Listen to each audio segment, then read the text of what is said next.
이번 주 윤석열 대통령 탄핵 심판 7차와 8차 변론기일이 열립니다. 이상민 전 행정안전부 장관과 신원식 국가안보실장 등 8명이 증인으로 출석할 예정인데요.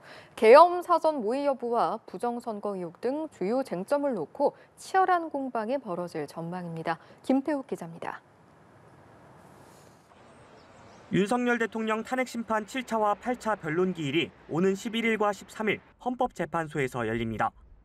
헌재는 오는 11일 오전 10시 반 이상민 전 행정안전부 장관을 시작으로 오후 2시부터 90분 간격으로 신원식 국가안보실장과 백종욱 전 국가정보원 3차장, 김용빈 중앙선관위 사무총장을 차례로 불러 질문을 이어갈 예정입니다. 특히 이 전 장관과 신 실장은 국회와 윤 대통령 양측이 증인으로 모두 신청해 관심이 쏠리고 있습니다. 이 전 장관에게는 비상계엄 선포 직전 국무회의 당시 내용과 언론사 단전 단수 지시 여부를, 신 실장에게는 계엄과 관련해 사전에 모의가 있었는지 등을 집중 질문할 것으로 보입니다. 이어지는 백종욱 전 국정원 3차장과 김용빈 사무총장 신문에서는 윤 대통령이 주장했던 선관위 전산장비 점검 결과 문제 발견 여부와 부정선거 의혹과 관련한 공방이 이뤄질 전망입니다.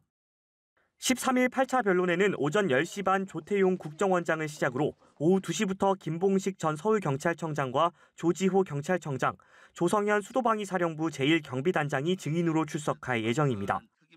앞서 홍장원 전 국정원 1차장은 윤 대통령에게 정치인 체포 관련 지시를 받은 뒤 원장에게 보고를 했고 지침을 요구했다고 주장한 가운데 증인석에 출석한 조 원장이 어떤 입장을 내놓을지 이목이 쏠립니다.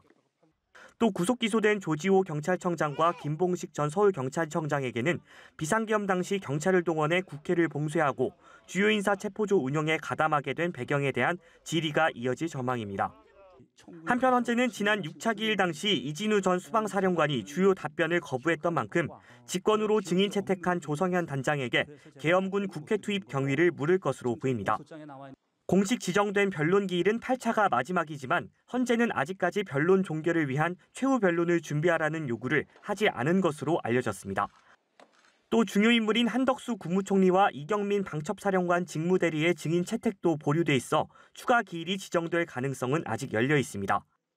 한편 윤 대통령 측 변호인인 석동현 변호사는 페이스북을 통해 이달 초 모집을 시작한 대통령 국민변호인단 가입자가 10만 명을 넘겼다며 오는 13일 청계광장에서 출범식을 개최하겠다면서 장외 여론전을 예고했습니다. 연합뉴스TV 김태욱입니다.